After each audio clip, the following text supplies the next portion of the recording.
జిల్లా సింగూపురం గ్రామంలో food poison అయింది. బాదం పాలు తాగి 30 మందికి వాంతులు విరేచనాలయ్యాయి. గ్రామంలో 2 రోజులుగా కొండమ్మ తల్లి జాతర ఉత్సవాలు జరుగుతున్నాయి. ఉత్సవాల్లో బాదం పాలు తాగిన వారు అస్వస్థతకు గురయ్యారు. బాధితులను స్థానిక పిహెచ్సి పాటు స్థానిక ప్రైవేట్ ఆసుపత్రికి తరలించి చికిత్స అందిస్తున్నారు. గ్రామంలో పరిస్థితిపై జిల్లా వైద్య ఆరోగ్య శాఖ అధికారులు ఆరా తీశారు.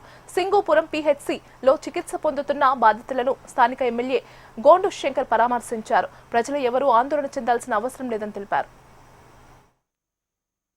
నిన్న ఒక బాదం మిల్క్ బండి ఏదైతే ఉందో ఆ బాదం పాలు కొంతమంది తాగి అస్వస్థకు గురయ్యారు.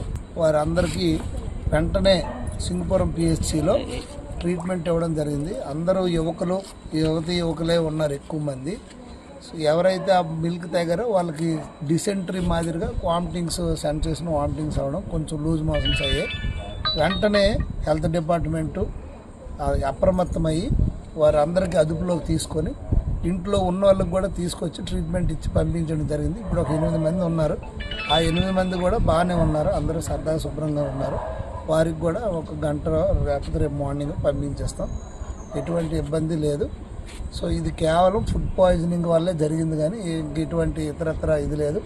ఎవరైనా ఎటువంటి గందరగోళం సృష్టించి తప్పుడు ప్రచారాలు చేస్తే వాళ్ళపైన కఠినమైన చర్యలు ఉంటాయి. అథెంటికేటెడ్గా పిహెచ్సి సెంటర్లో మాత్రమే సెలైన్స్ కానీ ఏమైనా తీసుకోవాల్సి ఉంటుంది. ఇంకెక్కడైనా ఎవరైనా అనాథరైజ్డ్ చేసి లేనిపోని ఫేక్ మెసేజ్లు పంపించి ఫేక్ వీడియోలు పంపిస్తే కఠినమైన చర్యలు తీసుకోవడం జరుగుతుందని కూడా ఈ సందర్భంగా హెచ్చరిస్తున్నాం అందరికి కూడా.